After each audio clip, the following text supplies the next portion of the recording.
Good morning. Certainly want to thank everybody for being here this morning. We are proud to announce a significant breakthrough in a decades-old cold case in northern Greenville County in what's called a potter's grave. There is an unmarked body, simply marked with a sign made by county staff years ago as Mr. X, and we are here to discuss that case today. Our amazing team of investigators have identified Mr. X, whose identity has remained unknown since his body was discovered in 1975. Mr. X was the subject of a death investigation initiated on January 4, 1975. A hunter discovered his body off property near Highway 20 near Blakely Road around 11 a.m. that morning. When the body was found, it was smoldering to indicate the body had been set on fire. Law enforcement was called.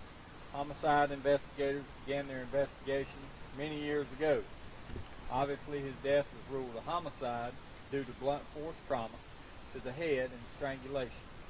In 1976, a man named Jackie Anderson was arrested and charged with murder. However, due to insufficient evidence, the case was dismissed. Reflecting on the case now, we do not believe Mr. Anderson was involved in Mr. X's murder. Mr. Anderson has since passed away.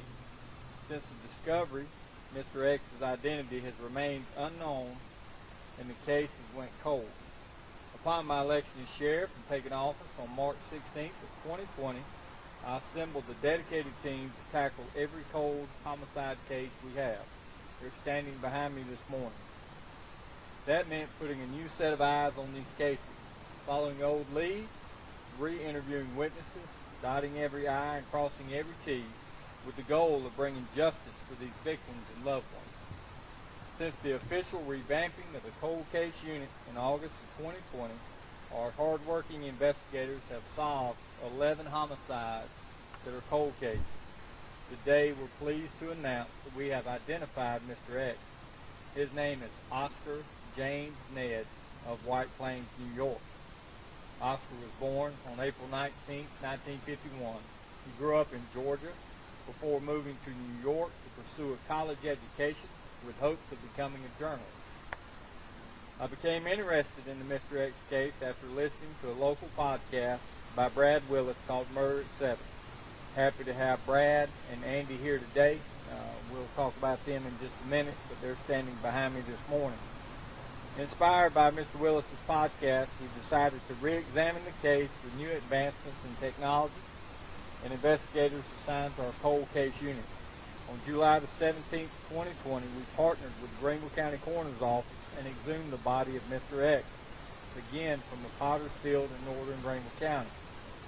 Skeletal remains were sent to NAMUS, which is the National Unidentified Missing Persons System, which uses various university labs to test DNA. Parallel to the DNA testing, a profile of Mr. X was created by Greenville County Deputy Coroner Jen Casey and uploaded on NAMUS. What that does is allows investigators from all over the country to review profiles on missing person cases to see if they have any matches. And for almost 4 years, it was left at that. This past February, our investigators received a call from Lieutenant August Gus Fazzino with White Plains Police Department in New York. Their detectives were investigating a missing person case from January 1975. Saw a possible match on NAMUS. The name identified was Oscar James Ned. We began comparing notes and reviewing case files. The comparisons between the missing person and our discovered body were strikingly similar. To that point, we learned Oscar worked for a company called Timco. When his body was found, he was wearing a shirt with that logo on it.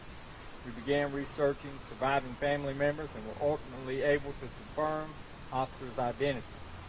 While incredibly thankful to now have a name for Oscar, there will be an active death investigation being conducted by officials in New York, and we will not be able to discuss or divulge certain bits and pieces of information related to that case at this time. It is believed that Oscar was killed in New York and ultimately brought to South Carolina for reasons we do not know.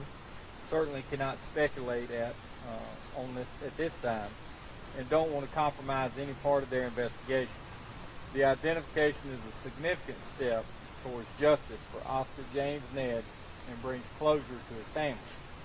This case is just another prime example of the hard work and dedication by our team of investigators and a testimony to our commitment to justice.